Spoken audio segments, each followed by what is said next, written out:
How exciting. Our inspiring agritourism webinar series. We're up to our second last one in the series. And I'm especially excited about this one because I've had the pleasure of knowing these crazy crew or this crazy crew for a while now. And I know their story is super inspiring. So I'm really excited to share today with you. So just quickly, as you know, whether you're here live or on the recording, basically I'll give a really quick introduction.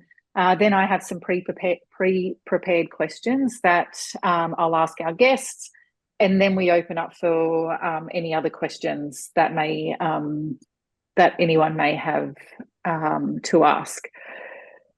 So today we have the pleasure of welcoming Rhiannon Druce and Neil Druce from the Junee Licorice and Chocolate Factory.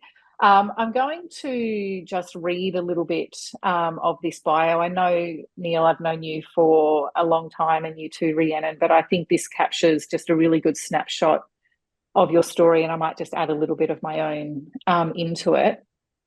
And then I do want to ask you, so I'll hand over to you, Rhiannon, to just share a bit more of the story, because I'm sure that you guys will do much better justice than I absolutely can. So I guess to just give you a quick insight, in 1998, Neil purchased this absolutely stunning, well, at the time, I guess it wasn't stunning, 5-story flour mill that was abandoned for over 30 years, and started his renovations to create the Junee Licorice and Chocolate Factory. Neil was new to Junee at the time, and from what I've heard, the locals thought he was pretty crazy with his grand plans. And knowing Neil, he still loves to dream and has big vision and aspirations. But at the time, people thought he was crazy with this concept of creating a licorice and chocolate factory in Junee. First of all, people were like, where is Junee?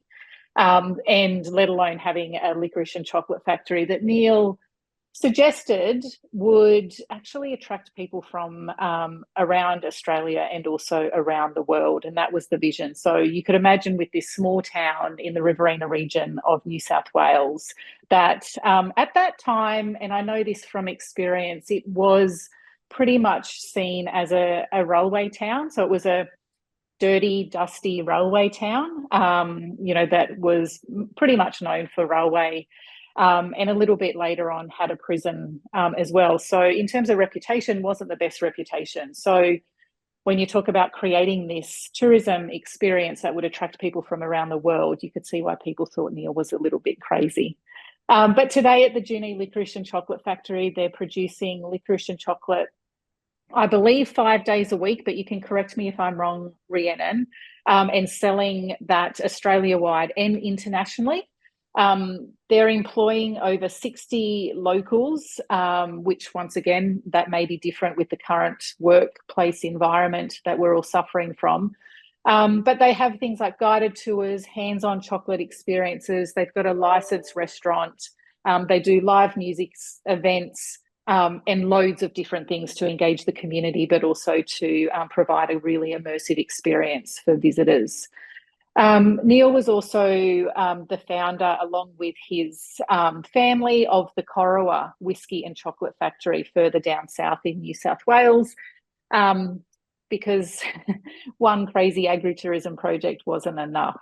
But I guess that's enough from me. I could talk. I love what these guys have done. I think it's very inspiring. They're down to earth and have a lot to share. So I really encourage everybody to ask questions tonight and make the most of this opportunity. But what I'm going to do is hand over to Rhiannon. And before I do, I just want to let you know Neil is a little unwell. So he's here and joining us. However, Rhiannon is here to support him because he's got a bit of a cold that may mean that he might have to jump off at any point in time. So what I'm going to do, first of all, is hand over to Rhiannon Druce, and Rhiannon will actually share a little bit more about the story of the Junee Licorice and Chocolate Factory. And Rhiannon, if you could also share a little bit about Corowa as well, from in terms of the development and the agritourism experiences that are offered. Yeah, no worries. So hey everyone, so I'm Rhiannon. I'm the youngest of Neil's children, and like Linda was saying, we purchased, or Mum and Dad purchased, an abandoned flour mill in Junee in 1998. So I had the pleasure of learning what child labour was pretty early on in life, and getting a real hands-on experience for working for your dollar and working for your dinner. So we purchased the factory in 1998, abandoned flour mill in a very interesting town of Junee that had questionably no tourism in it, or very little reason for people to come unless it is visiting friends and family. So when it first started out, we were milling flour and doing bread mixes and doing a lot of things that when you have access to a lot of flour, you make those products, cookies, all those things. And then Dad was having a conversation with one of his friends one day, and they said, why not try licorice? So licorice flour is one of the main ingredients in licorice. So in 2001, that's when the licorice factory was born. Dad got a little bit ambitious and let SBS come and film the first licorice being made at the factory. It was a disaster, and that is probably just showcases Dad's personality a little bit too much, that just everything's going to work out and everything will go great, even if it's live on television, and you are making 500 kilos of tar. So we then progressed, or value added, and created a chocolate factory in 2003. Again, ambition was showcased in the opening of the chocolate factory, where Dad said maybe 200 people will attend this event. Little did he know the impact of chocolate and what chocolate has, the appeal of chocolate has on not only the Australian population but the world's. And we had about 6,000 people visit that day. And I remember personally letterbox dropping that day, trying to tell, all my little friends and family in Junee to come and visit our little chocolate opening. And I walked back with my friend at I think lunchtime, and there was cars like everywhere. And I think 6 staff members that were on that day wanted to quit instantly. So it's a really interesting story of how the factory started and how it is progressing, and the power of chocolate, the power of tourism, and when you set some nice goals or have some ambitions, what can happen to a small, tiny little town that was known as a jail and rail town. So I suppose things that have been learnt along the way are interesting. And you always say, if you had your time again, what would you change? Probably nothing, because things would have not turned out the same way, I suppose, or you wouldn't be as naive to the fact of even attempting it. So with the Corowa factory, in 2011, I think it was, Dad will probably correct me, maybe it was a bit earlier, 10, wrong, 10. He had the opportunity to purchase the Corowa flour mill. So Corowa is a border town down near Albury on the Murray River, right near the Rutherglen wine region. So it was in the heart of a really good tourism region, which is unlike what Junee was to us. And again, abandoned flour mill, 1920s build, 5-story beautiful brick building. And he was able to purchase that off the Corowa Council for $1, because it was somewhat a liability to them, and they wanted to have someone come in and create a wonderful tourist attraction there. So that progressed well. Dad's off again. And now it is a whiskey distillery. It started off with chocolate being its forefront thing while the whiskey was getting barreled. The boys, Dad and my brother Dean, went off to Scotland to learn how to even make whiskey. They took me when I was 15 years old. They pulled me out of school and took me on a whiskey excursion to Tasmania to learn how to make whiskey. That was insightful for a 15-year-old. And Dean's passion for whiskey and his passion to create a great product probably stemmed from there. And nowadays, I mean, recently on the weekend, Dean launched a new whiskey with Larry Edmer. I never know how to say his name, the talk show host from Deal or No Deal. And that won a whiskey award in San Francisco. It won gold. So his business is moving in leaps and bounds, but it's not without hard work and a few battles along the way. As we would know when we talk about those border towns during COVID, it was a very interesting time for them. So he has not just had awards and all the glory of everything that's come to him. He's had to work pretty hard for it. Thank you, Rhiannon. Can I just jump in there? And I'd love to just hand to Neil and see how you go. Neil's got a mild cold and is prone to coughing fits in any or at any moment. So if he does go on mute halfway through, we know what's going on, and Rhiannon will jump in. But Neil, I could listen to this story of what you guys have done just over and over again, and I do really love it. I think it would be really great if you could share just a little bit from your perspective in terms of what you've learnt along the way, thinking about, we're talking to people here about inspiring them to, create new agritourism experiences. It may not be a licorice and chocolate factory or a whiskey factory. It may be an on-farm experience. It may be, accommodation on a property. It could be tours, whatever it may be. I think anything that you're able to share in terms of what you've learned along the way and perhaps what you would do different if you had your time again would be really interesting for people to hear. Okay. Thank you for that. Look, there's so many things that I think about that I didn't know when I started, but probably one of the really important ingredients is passion. You're not there to run a business, with that sole thought of making a lot of money, because you're doing the wrong thing probably, because a lot of times when you start a business, it's quite a few years before you get a good return. So you'd be better off on wages. But if you've got a passion for looking after people and filling a gap, when you look at the business world and especially tourism, and you see a gap or you want to develop an area or a region, that's a great start. The other thing I think when starting is it's good to start with something where you've got a background, where maybe your family's been doing something for a long time, and then you can add to it. And so with our story was farming and organic farming. So, and we've certainly got a passion for that. But the things that I've learned along the way, and I think when I started in Junee, I'd never managed a workforce of more than 2 or 3, and managing people. So really, it's all about relationships. You've got to have the good relationship with your suppliers, the customers, your employees, yourself, any shareholders. Like if you've got a partner and yourself, you've got to make sure the business doesn't mess that up. And for yourself personally, you've got to try and keep health that makes it work. And then you've got the regulators, so, the authorities.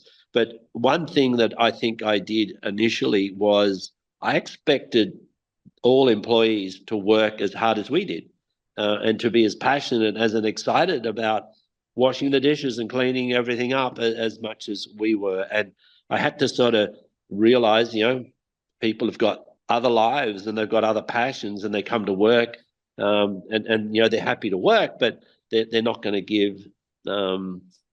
I suppose they're probably not going to give it 100% all day long, and you can't just come down on them. So those relationships with all the different areas are so important, and you got to realize that, and the relationship with the customers and how important that is to go out and you might have a lot of jobs to do, but you go and say hi to people. Because I found what we were doing is we'd go somewhere and they go, "What do you do?" "Oh, we started this licorice and chocolate factory. You can come and visit." And they go, "Where is it?" And we tell them, and then they come and visit. And you'd look at them and you go, "Oh, your face looks familiar." And I'm not even sure if I've got time to talk with you. So yeah, you got to be careful with that. So there's some of the things I've learned. I mean, been learning a lot. And to be honest, and Rhiannon would back this up, I'm still learning. And there is so much to learn in business, especially tourism. Thank you for that, Neil. I'm going to jump to Rhiannon, but feel free to jump in, whoever wants to answer this particular question. But I'm really interested in the way you've created these businesses. It's like it's this diversified mix of elements within the business. You know, you've got tourism, so you do tours, and you've got events and experiences that you offer. You've got the retail aspect, and you sell both that in store, you do that online, you have other retail outlets where you sell your product. What else do you have? The restaurant, you do events, live music. You know, you've got this, what I would classify as like more of a diversified mix within the business. I'm really keen in just kind of understanding that a little bit, and how that's kind of evolved, and whether there's any learnings from that you might be able to share to others. And with that as well, sorry, this is kind of a double sword question, I'm interested in the value of the tourism experience.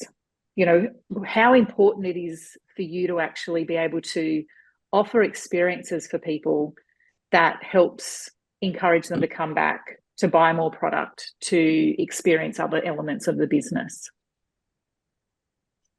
Yeah, so I think as much as it probably evolved for Dad and the business, initially it was just meant to be making flour, and then progressed to licorice and then chocolate. The power of chocolate creates tourism. People want to come and visit. They get retail, then they want to buy wholesale, and that's how it probably naturally expanded. I think the easiest way to showcase the power and the importance of it was probably COVID.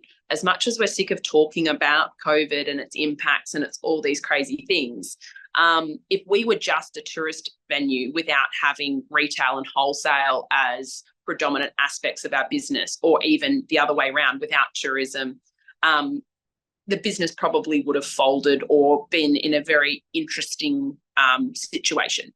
So a lot of the major tour places, when COVID happened and when it struck, had to close, and then they had to do that classic pivot word that we all hate. But we were able to still successfully do our thing, create interest for when we all get to come back, and when we all get to see each other again, come and visit us, and the storytelling that we created through the power of social media. But then you were also able to say to everyone, hey, we're all in this together. And if your friends and family are a bit sad and you can't see them, send them some chocolate and make them feel good, and eat it together on Zoom or whatever it was. And that's basically how we were able to push through. And if we didn't have a business with lots of different aspects, it could have been a really interesting story. But we were able to, you know, jump onto places like sunrise, weather, and harness social media and the power of marketing. And we were doing over 500 to 600 online orders per day. So our staff, like our chefs and our, you know, waitresses and our baristas, who normally would have had to be sitting at home and unfortunately not doing much, were packing orders. It was questionably a sweatshop at some points. And that's the beauty of what we were able to create there. And same situation with Corowa, I suppose.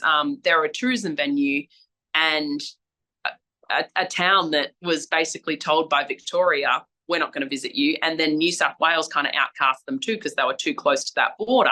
So they were in this really intense section of, if you were just a tourist venue, you were screwed. So they created hand sanitizer that was sold to the Victorian and New South Wales health systems. So I think it's an interesting question to kind of say, why create so many different aspects of your business? And I think it is a natural progression of what happened. It was not how it was meant to go, but tourism naturally happened. And then once we saw the power of tourism and how much everyone craves and loves chocolate, like 98% of the world craves chocolate. So we're onto a winner there. Why would you not create a tourism venue, and why would you just be a manufacturer behind closed doors like Willy Wonka when everyone loves the idea of visiting a chocolate factory? So yeah, I mean, Dad Dad might have some interesting things to say on it, but I think that it was a natural progression that we didn't realize happened. And then you ride the wave of whichever one is taking you. So with our factory, like I'm saying, tourism isn't always our biggest section of our business. There are highs and lows of it. So we've got to make sure that we are trying to create some sort of consistency throughout. So we want our wholesale to be peaking at certain times, but we don't peak the same time as our foot traffic through the door peaks. So, school holidays, for example, we want foot traffic through the door, but we're wanting the wholesalers to get everything before that peak time for them as well, so that we're not running like headless chooks around, I suppose. Can I take a question? I'd love to hear a little bit more about sort of what's on offer for tourists. So if I come as a tourist to the factory, what happens, or like what's there for kids or what's there for adults? But also, like, how do you decide what's a good experience to offer, or what helps you kind of trial stuff and then go, yeah, it's not worth it, we'll stop doing that? Or it's all about, I suppose, understanding human behaviors as much as we can, and understanding what the buyer wants. So we do that through either word of mouth or through social media. You get a pretty easy understanding of what people are craving, what they're wanting, what they naturally want. It's normally quite similar to what you or your friends are wanting as well. So our experience here, so when you come to our building, we're open 7 days a week, 9 till 4, and then we also open on at nighttime for wood-fired pizzas and private events and things like that. So when you come into the building, what we're trying to create when you visit is an experience of just immerse yourself in fun, playful nature. Like, we want it to be a warm, welcome, country charm kind of energy when they walk in. You're not coming to a chocolate factory to just be a boring person. You're coming to have fun, take photos, and show everyone that you're at a chocolate factory. So what we have is our chocolate sales. So you come in there, you can try and buy chocolates. We hand out limited edition products that you can sometimes only get in store, which is another powerful thing, because you don't want everyone to access everything from their laptops or their phones. You want them to have a desire to come and visit you and have boots on the ground experience, because that is the best experience that a person can have with your business and your brand, is you showcasing it to them, not hearing it from other people.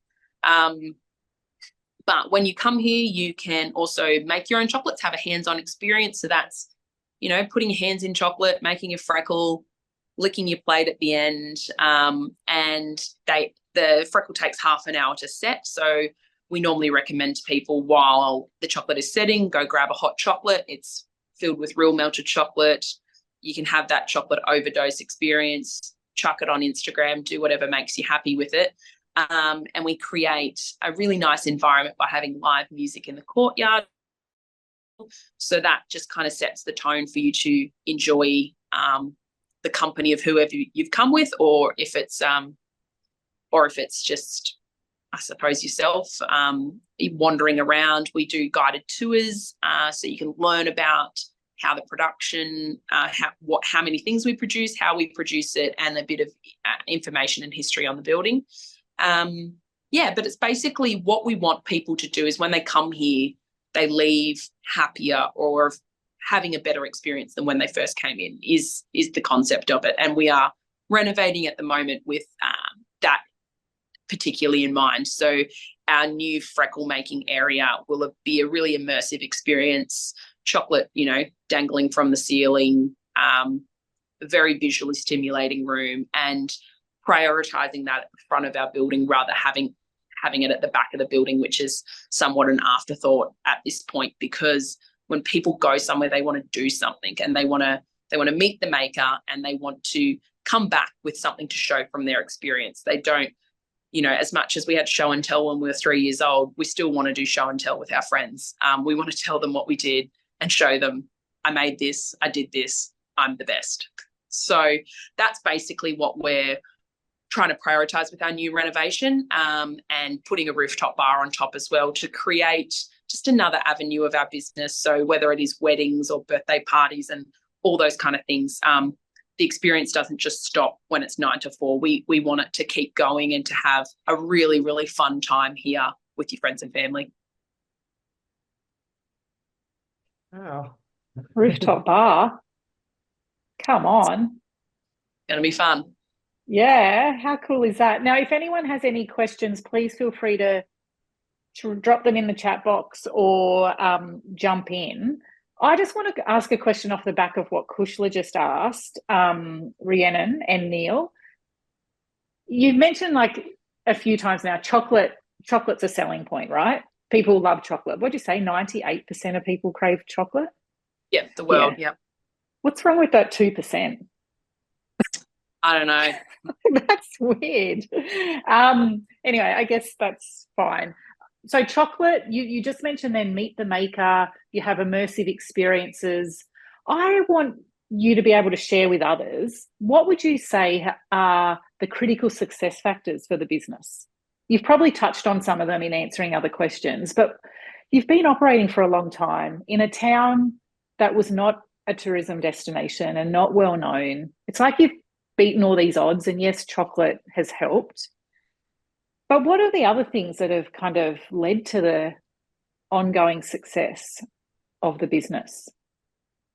Can I say one thing that you've got to be in a tourism venue is, and people use that word innovative all the time, but you've got to create not based on copying someone else, but you've got to create something that's unique, that you've come up with, and that you can immerse people in, that they can be, and I like the word enthralled and entertained, and there's always a little tiny bit of showmanship. Whatever you do, you show it off. Also, you create legends in your workplace. Oh, that's the licorice maker, and that's the expert chocolate person. But it can't be. You can't read a book and go, oh, that person did that, now I'm going to do it. It has to be who you are, and your, from your local area and what you do. Does that make sense? And the other thing you probably have to look at with starting a tourism thing is to make sure that what you are, let's say we wanted to value add to our wheat and we created a pasta factory. Well, we'd have to work so much harder. Does that make sense? Compared to chocolate, we would just have to work so hard to create that same experience. And so it's all about that magnetism, trying to, people going, oh yeah, chocolate factory, I want to go there, or whatever's created. Yeah, I want to do that thing, chinchilla, their watermelon festival, and they slid down the hills and they're feeding the watermelons. Something super exciting, because that watermelon thing always gets me. You don't go to Sydney or Canberra or Melbourne and do that. You do it at Chinchilla. So that's people, especially since social media has come along, people want to put themselves up doing something crazy different. Yeah. But I suppose it's also about being authentic and creating the story for your customer, whether it is online or in store. If they can notice your passion, it becomes contagious.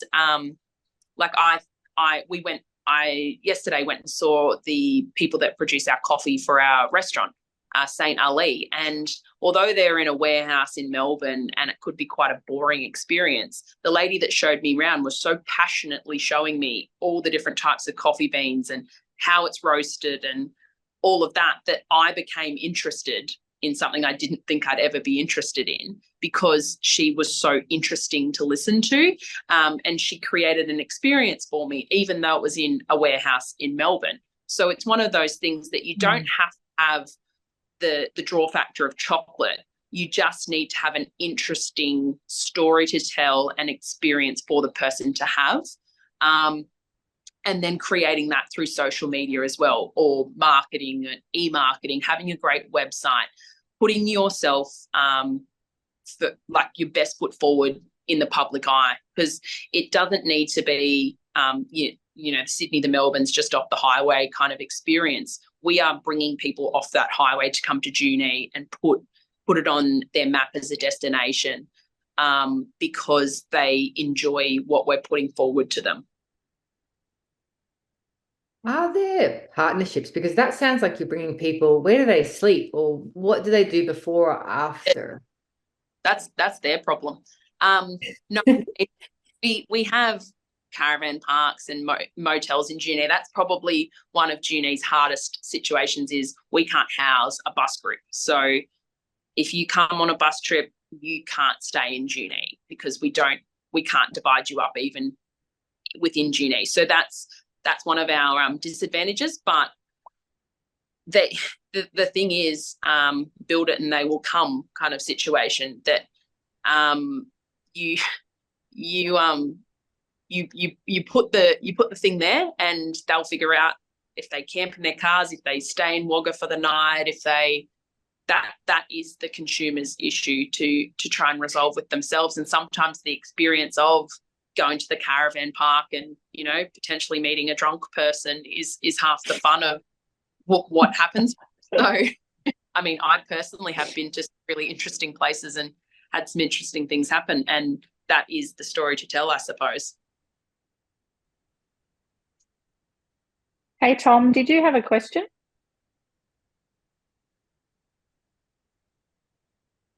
Yeah, I do actually, and I'm busy sort of typing it out there.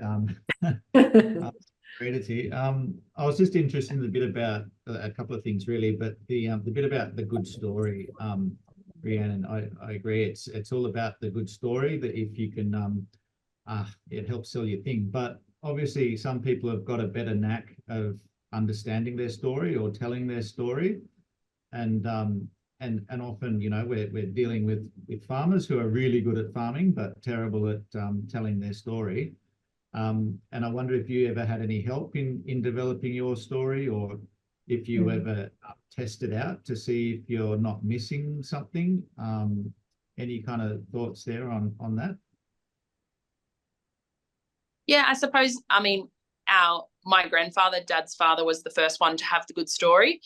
He's terrible at telling a story, to be honest. He overtells it for hours. Like, don't ask him about organics. It's unless you have a spare 4 hours. So it's one of those things that you get better at telling the story the more you tell the story. And as silly as that sounds, I suppose, but I do understand that if a farmer is an introverted farmer, wants to just farm and not pitch that, you've got to find a way to tell that story for them, or have someone on board that can help you. And if you're in a startup situation or don't have much money behind you to start off with, like most places do, you can't be employing someone full-time to do your social media and all those things. I think that's probably one of the biggest mistakes that people make, is they think that if they pay someone else to tell their story for them, it'll be great.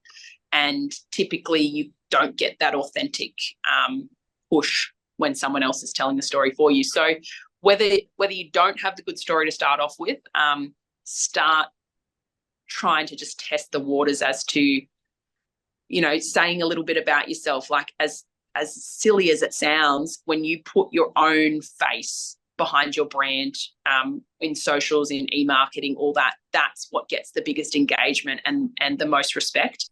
If they can know who the person is behind the brand, that's normally when you get your best reactions. I find when I put a picture up of Neil and kind of just pitch what has happened to him in his life and how he started it and all those kind of things, whether the story's good or not, people just want to see the face behind the brand. So it is a challenging thing to start off with, and you're not going to know that you're on the right path until something happens. And that's the frustrating thing about social media as well. That just one day it'll click, and then you also might find that the next week you try and repeat that same process and it just doesn't work. So it's trying to have a finger on the pulse of what's going on. And yeah, it's not a simple thing that you read a book and you find the answer to. And you certainly don't want to be copying what everyone else is doing, like Neil said, because if we're talking about social media, which is what I'm involved in, you're trying to stop that person scrolling. So if you're being the exact same as everyone else on social media, posting at the exact same time, doing the similar kind of content, you're creating a scroll. They're only going to stop that scroll for something that's interesting. And I know that I probably haven't answered your question, because you're trying to say, how do we become interesting? How do we create that great story? But only you can kind of know that. And you're only, like, I can't tell you what's interesting about your story, because the way you tell it might, you know, have me at the coffee roasters very, very interested, when if Neil tells me about the coffee roasters and says you're going to go down there, I'm super not interested. So I know that I don't have the answer, but it's just trial and error initially, and just putting it out to friends, family, trying to get people, like, even if you're just saying to your friends, like, you know, which website are you more, do you find more appealing, or what post are you typically more interested or interested in? I suppose it's all trial and error, unfortunately. I think what stood out for me then, listening to that, is, and from my own experiences, and I'm sure everybody would appreciate this, is it is that authenticity, you know, and I think what we find with tourism in general, particularly post-COVID, where we were all locked down, kind of introverts, you know, that once everything was opened up, there was this real desire for people to connect and have that kind of human connection and that personal element to things. And I think storytelling that enables people to connect. I love what you say, Rhiannon, you know, kind of, you know, the person behind the brand. Like, I think we just can relate, and we want to understand what people do. And I think for me, the most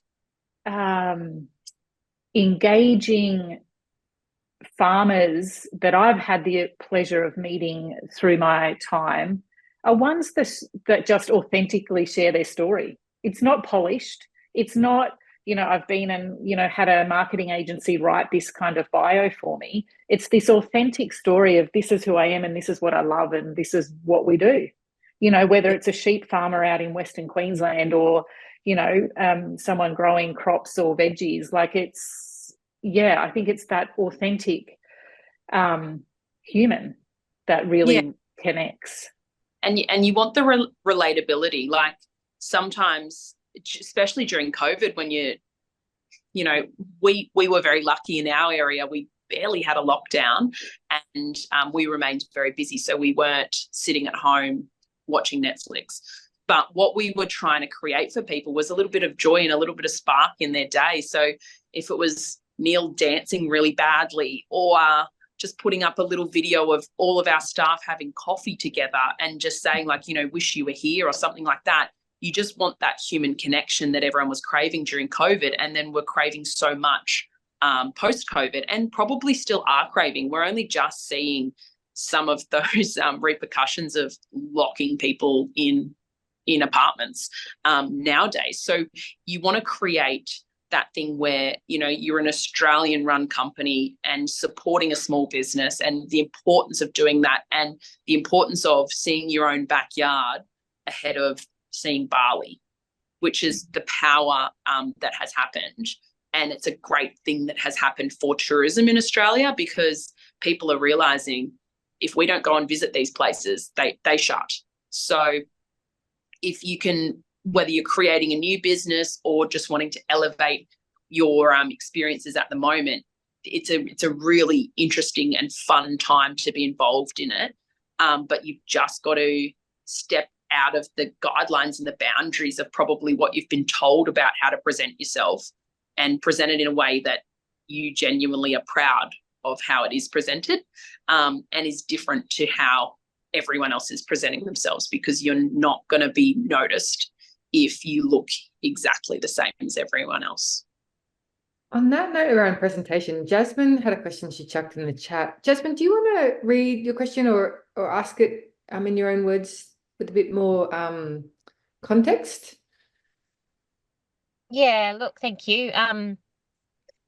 So my idea at the moment, I've got a few ideas in development.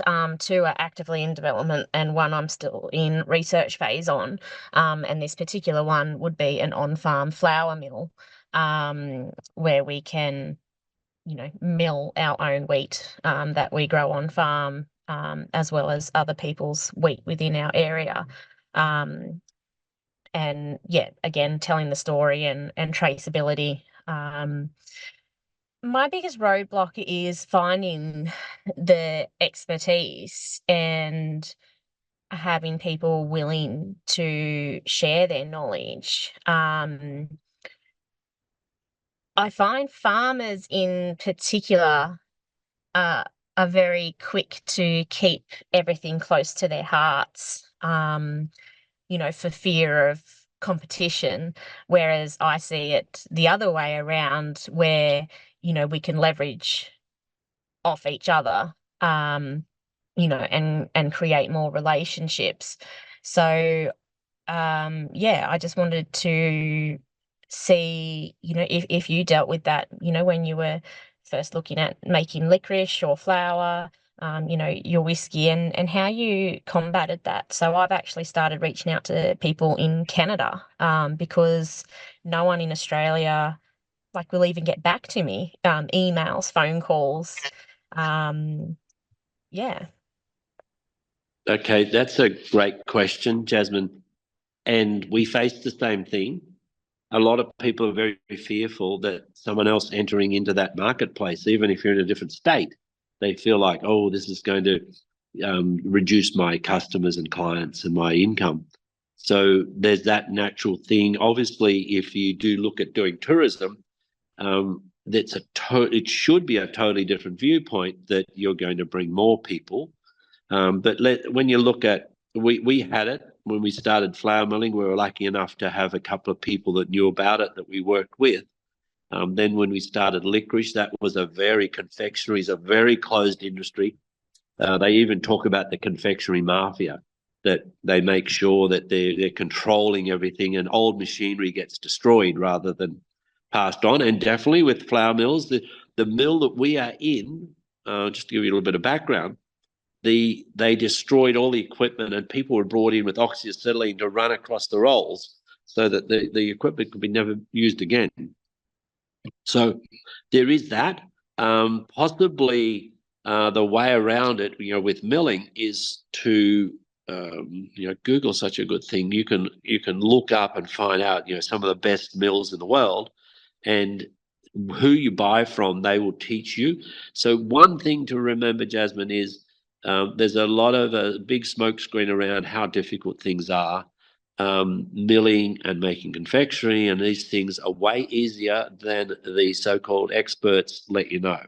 So milling flour is not that hard. There's a few little things that you need to know and learn in there, but it's not that hard. But the people that want to sell you the equipment, you team up with them and make sure they're going to show you beginning to end, and then have someone that you can call that's willing to give the advice. And it's probably not the professional consultant, because I don't know, sometimes they charge a lot.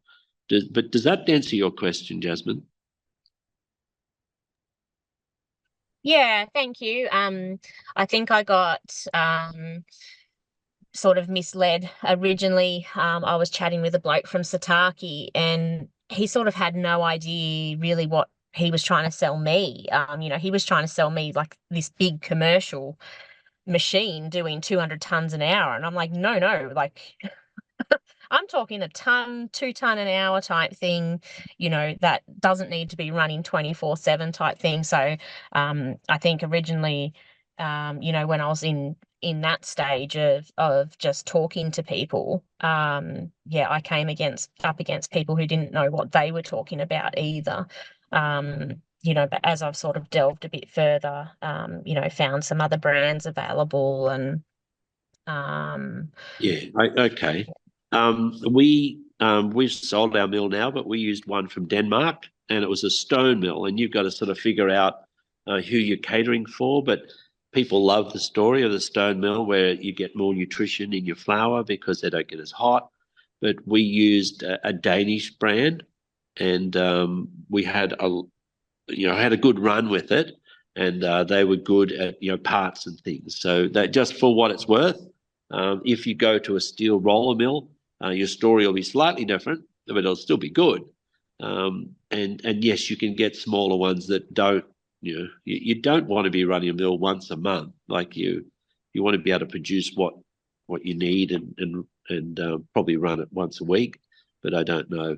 But it's a good thing to be in, and if you've got the farm, it is a great story, and it should work well. Tom has another question that I think is really interesting. Can you jump in and ask that one, Tom? Yeah, thanks, Kush. Just about finance. Clearly, you've been able to keep building on what you have there, and to achieve those developments, you've obviously had to invest along the way. And I wonder if you always knew that you were going to invest, and so therefore you had a separate fund, or if you sort of chanced a really great grants at the right time or something like that from some sort of state government program or something like that, or you've done some great, I don't know, crowdfunding. Have you got any anything that you're happy to share with us about how you can build up that capital to achieve the hopes and dreams? Okay, cash flow and funding is always important, because you can make losses and you can go on, but the first time you run out of cash, it's all over. So first of all, it's terribly important. With us, we started with not near enough money and not near enough ways to get more. So that cramped our progress a fair bit. We have been able to get some grants, which have been really, really helpful. And there's a bit of reporting involved in that. And to get a grant, my belief is you've got to show your passion on paper, but you've also got to align with what the people that have written the grant, what they're looking for. So that's an important thing. We haven't had a lot of success with crowdfunding. We tried it with Cotton and Cheese. It kind of worked, but then you have to be careful with what you offer. That it's not like, we get the money now, but the following year you have to give people all these things that you didn't expect would cost you so much. If on the other, then you've got the venture capitalists. I probably don't recommend them, in that they want to put money in. They want to double the value of your business and in 3 years sell out. And my thought is, if you're starting up a flour milling business on your farm or whatever it is, you don't want to sell out in 3 years. So banks don't always want to know about you when you're starting up. But I suppose if you do a really good business management plan, and you do, let's say you have a farm behind you, you can borrow money, as long as you've got that farm behind you, and then move forward. But I think the business plan that's well thought out, and it's got a financial management plan, it's got the managers in place, and really it's a document for yourself that is convincing yourself that you can do the job. So they're my thoughts around money and finance, because we certainly started without enough.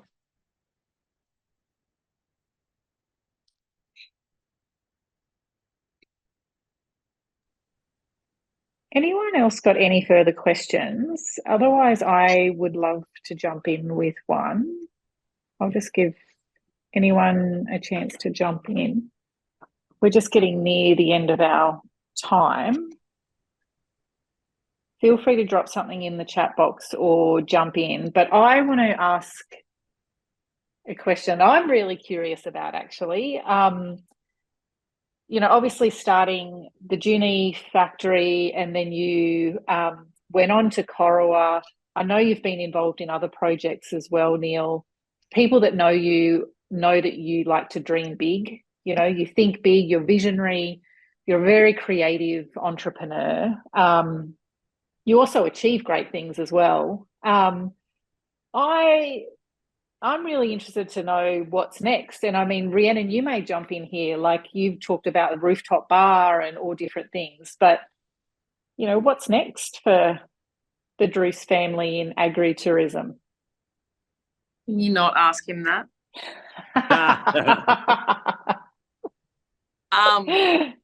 Yeah, look, what's next is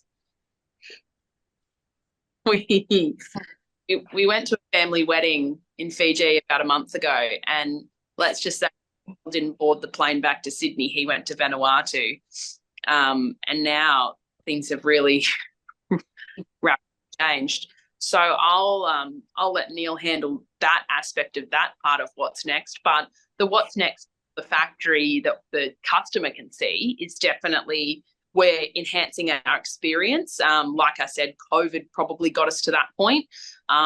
It's a really interesting thing when you're open 7 days a week. You kind of just open the gates and hope people turn up or wait for them to come. But when we're actually closed for 4 days over Easter in 2020, which is, I can't remember the last time I had an Easter, we got to sit and chat and think. And it was really funny. A little kid actually said to us, it's kind of like, sorry, I'm not saying that we had people over during this time. He'd text this to us. He said it's kind of like on Willy Wonka where he closed the gates, and what's going to happen when we open up the gates again? Is there going to be something big? Or she was basically asking, when's COVID going to be over and what are we doing? Are we having a party? And it's a really interesting thing that we wanted to enhance the experience. So when people got back, they wanted to come and say, oh, something new's happened at that place, or something fun has happened, or I've missed out. Like I saw it on socials, but I want to see it myself. So we did some renos and we upgraded a lot of things. We used the time, rather than sitting on our hands and saying how sad no one wants to visit us, we wanted to give a reason as to why people should visit us when they had the time.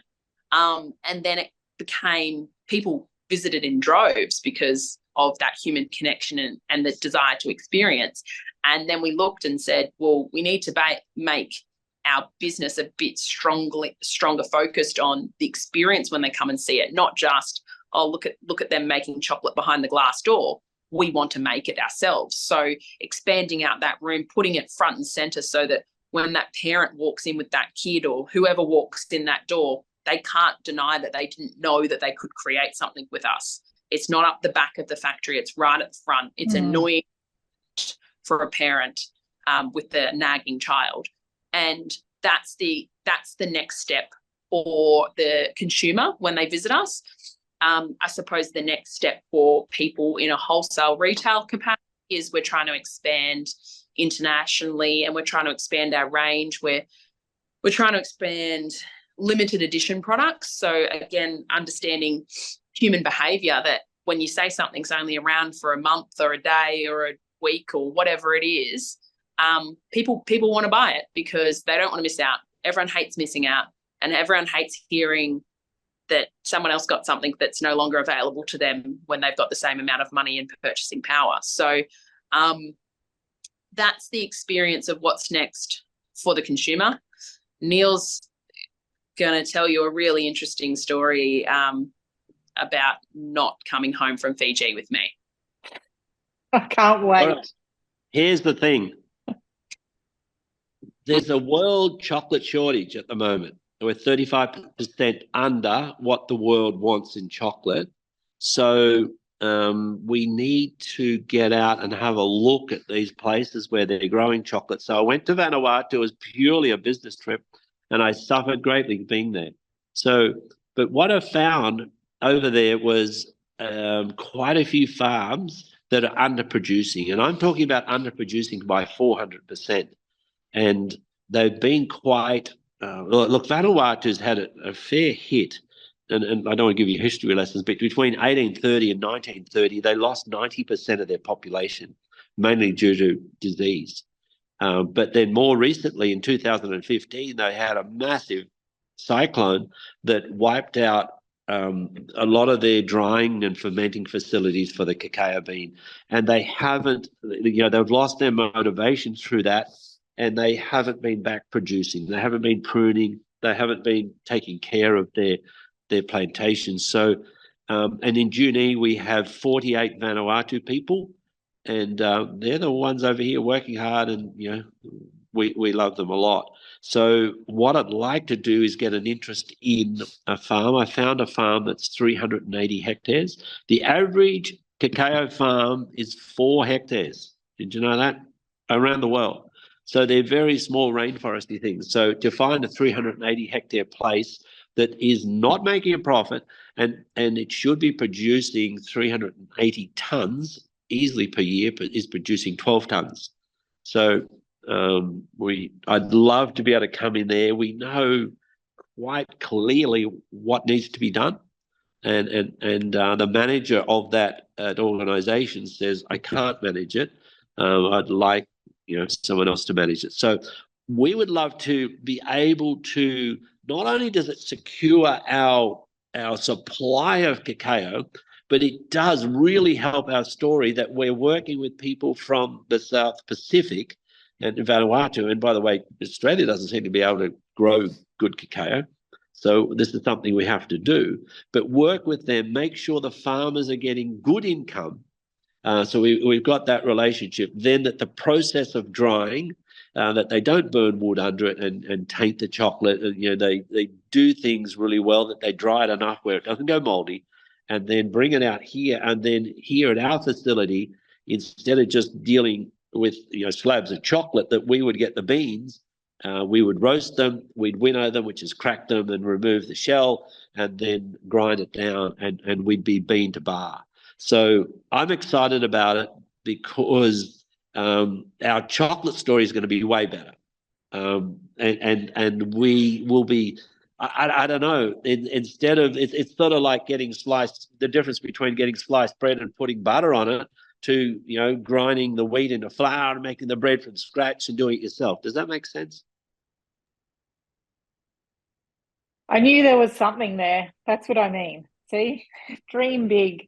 Yeah. I love that. And that, to me, that's what excites me about agritourism or agriculture in general, is that, and I love how you do that, Neil. You think about how can what's the other part of the supply chain that we can support? How can we give back? How do we do that? It supports our business. And that whole idea of, combining all of those things. And I can see, because I love Vanuatu, it's one of my favorite places to visit, and I love the people.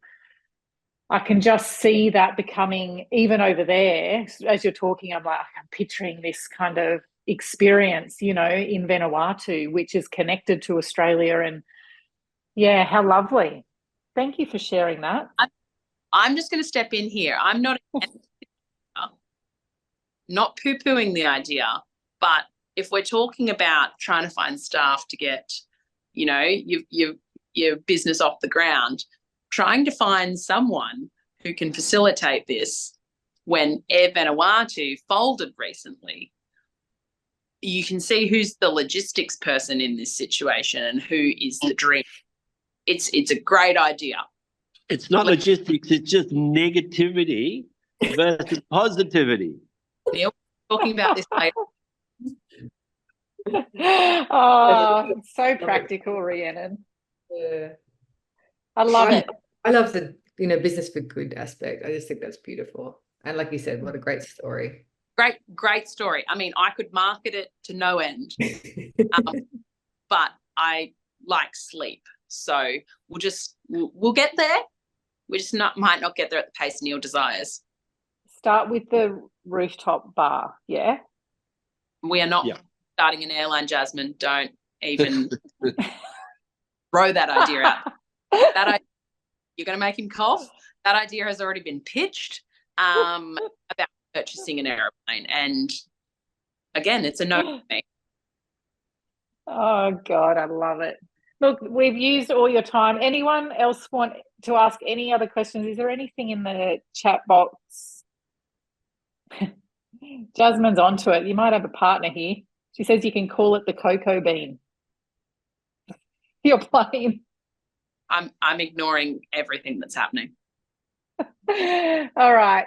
Look, thank you all so much for joining us. Thank you so much to Rhiannon and Neil from Junee Licorice and Chocolate Factory. If you haven't been to visit, it's an absolute must. They are just as funny in real life as they are on Zoom. So add it to your bucket list and head into Junee in the Riverina in New South Wales and check them out. Maybe Neil will sit and have a coffee with you, but don't promise it, right?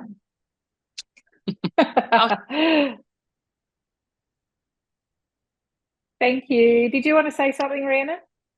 No, I'm all good. But yeah, I just think that for anyone that's either got a business or wanting to start a business and expand it into tourism, it's something that it's definitely great to be in, but you also want to make sure that you're not the only one in the area going at it. You want to start creating a network with everyone and befriend people. There's no such thing as competition in tourism. You're trying to enhance the region and enhance the experience in that zone. So don't look at the neighbouring person that's got, that's wanting to start a flour mill or whatever that you deem similar to yours as someone that you can't be friends with and you can't be learning with. It's we don't see anyone else in our zone as a competitor. We all want to work together because we want to drive them out of the Sydneys, the Melbournes, the Canberras for the weekend, and they're not just going to come for one experience or for one kind of experience. You want to put forward an epic trail or an epic journey or a 24 hours or 48 hours and keep them here longer. So that would be my big push, is to don't see others as competitors. Work together and create a powerful beast. Love it. Well said, Rhiannon. Good note to finish on. Thank you all again. Have a lovely evening. See you next week. Next week we've got Outback Dan from Longreach, and he's a real character as well from Camden Park Station. So if you can sign in next week, it's our last session, and it'll be a beauty. Thanks, everyone. Thank you so much for